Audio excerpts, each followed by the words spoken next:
আজকে আমরা ক্লাস 9 সায়েন্সের কিছু ইম্পর্টেন্ট প্রশ্ন নিয়ে আলোচনা করব একদম সহজ ভাষায়।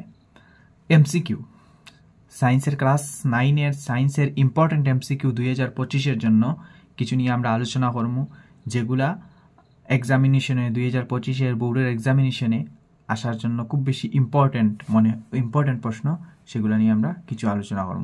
এর মধ্যে আজকে বেশিরভাগ আমরা গুরুত্ব দিলাম, প্রথম পার্টটার মধ্যে বেশি গুরুত্ব দিলাম আমি যে তোমাদের এসআই ইউনিটের উপরে, কারণ আমরা এসআই ইউনিটের উপরে আমাদের বেশ কিছু প্রশ্ন আসে। তাহলে আমরা আরম্ভ করি। যেমন আমরা এসআই ইউনিটের উপরে বেশি প্রশ্ন আছে, সেই জন্য আমরা এসআই ইউনিটের উপরে বেশিরভাগ গুরুত্ব দিচ্ছি।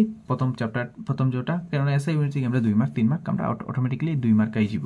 2 মার্কের প্রশ্ন এসআই ইউনিটে প্রতিবারই করে।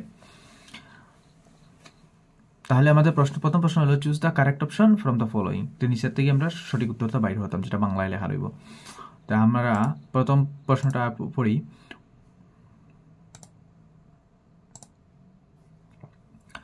নাম্বার 1 প্রশ্ন আছে উষ্ণতার এসআই একক কি? উষ্ণতার এসআই একক কি? আমরা চ্যাপ্টার 1 থেকে প্রশ্নটা। উষ্ণতার এসআই একক কি? সেলসিয়াস, কেলভিন, পাস্কেল না নিউটন? তো আমরা জানি উষ্ণতার এসআই একক আমার হইল কেলভিন। উষ্ণতার এসআই একক কেলভিন। তো আমার প্রথমের প্রশ্নটার উত্তরটা কোনটা হইব গিয়া?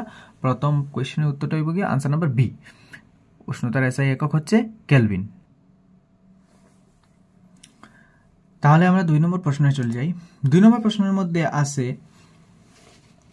ভরের এসআই একক হলো। তো ভর বানানটা এখানে ভুল আছে একটু। ভরের এসআই একক হলো। ভরের এসআই একক কি? ভরের এসআই একক আমরা জানি কিলোগ্রাম। ভরের এসআই একক কিলোগ্রাম। এটার অপশন নাম্বার বিটা হইল সঠিক আনসার। ভরের এসআই একক কি? ভরের এসআই একক হলো কিলোগ্রাম, মানে ওজনের কথা হয়েছে এখানে। হ্যাঁ। নাম্বার 3 আয়তনের এসআই একক কি? তো আয়তনের এসআই একক কি? এখন আমরা 3 নম্বর প্রশ্ন দিচ্ছি আয়তনের এসআই একক কি? এটা আমরা এটা এসআই ইউনিটের উপর প্রশ্ন। আয়তনের এসআই একক আমরা জানি কিউবিক মিটার। এম কিউও থাকতে পারে, শুধু আনসারের মধ্যে শুধু এম কিউও থাকতে পারে। এম কিউব যদি থাকে তাইলে আমরা আনসারটা সঠিক দিয়ে আইজিম। ঠিক আছে, আমরা জানি আয়তনের এসআই একক হইল কিউব মিটার বা মিটার কিউব। কিউব মিটার বা মিটার কিউব দুটোটাই লেখা থাকে অপশনের মধ্যে। চাপের এসআই একক কি? তো চাপের এসআই এককের মধ্যে আমরা যাইমু। এখন আমরা জানি চাপের এসআই একক হইল পাস্কেল। চাপের এসআই একক হইল পাস্কেল। চাপের এসআই একক কি? চাপের এসআই একক হলো পাস্কেল। নেক্সট প্রশ্নের মধ্যে আমরা যদি যাই, আমরা দেখি কম্পনাঙ্কের এসআই একক কি? তো কম্পনাঙ্কের এসআই একক আমরা জানি কি? কম্পনাঙ্কের এসআই একক হইল গিয়া হার্জ, এইচজেড। কম্পনাঙ্কের এসআই একক হইল গিয়া হার্জ। কম্পনাঙ্কের এসআই একক হইল গিয়া হার্জ, যেটা হইল গিয়া আমরা এসআই ইউনিটটা একদম সহজে দেখতে পাইলাম।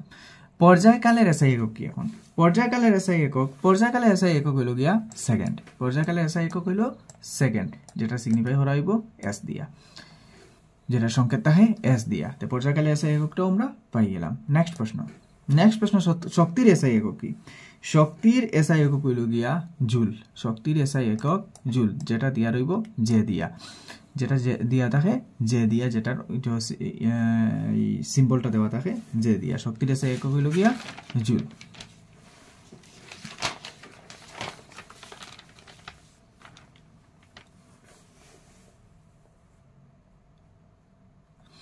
নেক্সট প্রশ্ন আমরা হইছে সোনারের সম্পূর্ণ নাম কি? সোনারের সম্পূর্ণ নাম আমরা জানি sound navigation and ranging. Sound navigation and ranging. তাহলে আমরা প্রথম আনসারটা শুদ্ধ হয়ে যাবে। নেক্সট, মানুষের শ্রবণ সীমা হলো। মানুষের শ্রবণ সীমা হলো, দেখো এখানে একদম ওই ডিজাইনের প্রশ্নগুলো আসবে বেশিরভাগ, কেন আমরা কনফিউশন লাগাই এই জন্য। আমরা জানি মানুষের শ্রবণ সীমা হলো 20 হার থেকে 20,000 হার। তেমন কোনো সময় কে দিয়া দিলায়, তো এখানে দেখো 20,000 কে দিয়া দিলাইছে। কে দিয়া দিয়ে এটার কিতা করছে আমরা, মানে 20,000 কে দিলাইছে, বুঝছো না?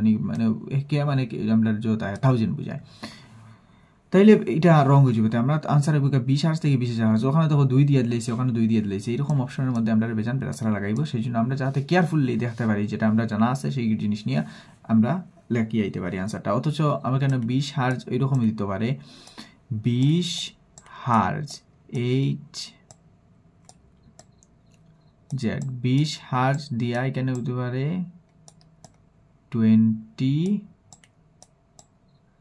কে এইচ জেড এটা দিলেও শুদ্ধ এটা এইটা এটা দুটোটাই একটা কথা দুটোটাই একই কথা 20 হার্জ এন্ড 20 কে হার্জ দুটোটা কথা একটা একই কথা নেক্সট আমাদের বলছে হাইড্রোজেনের পারমাণবিক ভর কত হাইড্রোজেনের মধ্যে যে পারমাণবিক ভর হতো পারমাণবিক ভর আমরা জানি হতো এক শর্টকাট একদম সহজ পদ্ধতিতে আমরা আজকের ক্লাস 9 এর সায়েন্সের কিছু ইম্পর্টেন্ট এমসিকিউ দেখলাম যেগুলো হলো আমাদের পার্ট 1 এর মধ্যে পড়ছে এবং নেক্সট চ্যাপ্টার পার্টের মধ্যে আমরা সায়েন্সের আরো কিছু জরুরি এবং সহজ জরুরি প্রশ্ন নিয়ে আলোচনা করব যেগুলো এক্সামিনেশনের মধ্যে 2025 এর আসার সম্ভাবনা খুবই বেশি ধরতে পারি আমরা 90% আসার সম্ভাবনা আছে এইসব নিয়ে আমরা আলোচনা করব তো আজকে আমাদের এখানের মধ্যে সমাপ্ত